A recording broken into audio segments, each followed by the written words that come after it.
In trademark Trump style, another high-profile exit from his administration on Wednesday. Jeff Sessions, a Trump appointee and the Attorney General, was asked to resign by the president himself a day after the midterm elections. Now, Jeff Sessions' chief of staff, Matthew Whitaker, will take over as the acting Attorney General.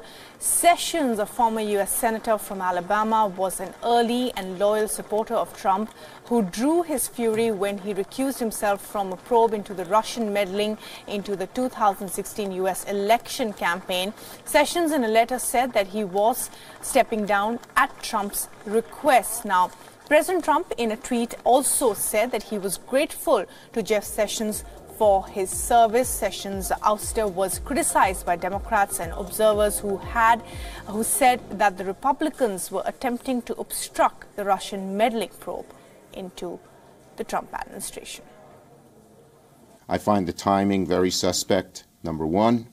But number two, our paramount view is that any Attorney General, whether this one or another one, should not be able to interfere with the Mueller investigation in any. And Sessions' exit and a stronger Senate presence of the Trump administration leave the Robert Mueller investigation into the Russian election meddling on dangerous ground. It's the latest in a series of steps, starting with the firing of James Comey, of course, last year, to undermine the investigation. And, of course, Trump has repeatedly demanded loyalty from his own appointees.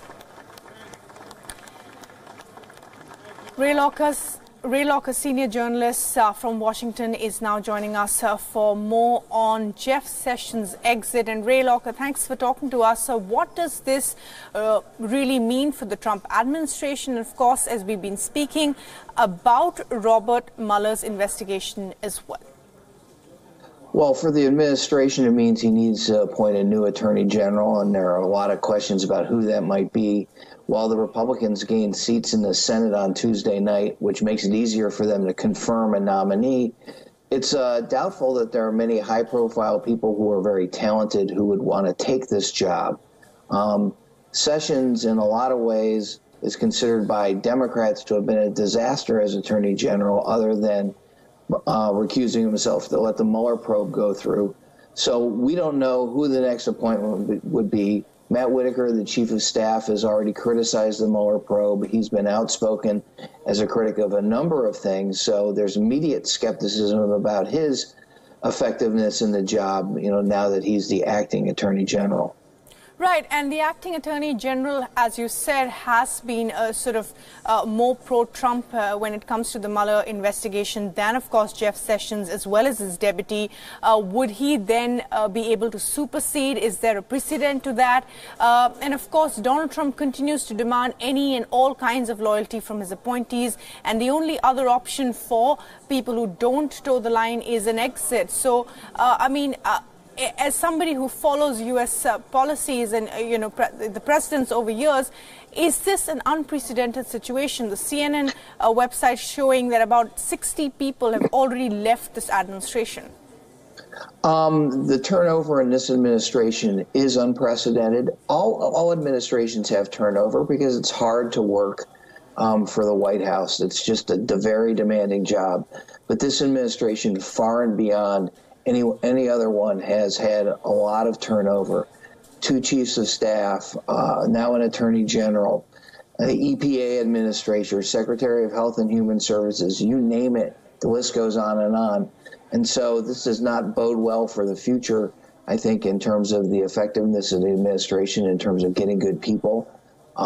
Matt Whitaker is kind of a blank slate, other than what we know about him as a pro-Trump supporter. So it's going to be tough going ahead, that's for sure. Right.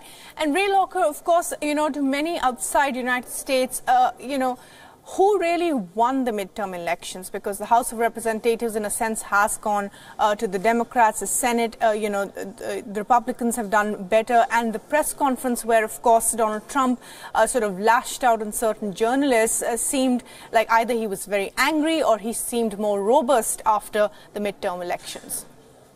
I think on balance, it was a better night for Democrats than Republicans. They recaptured the House of Representatives, which was tough because so many of those districts had been drawn in a way specifically to help Republicans, not Democrats.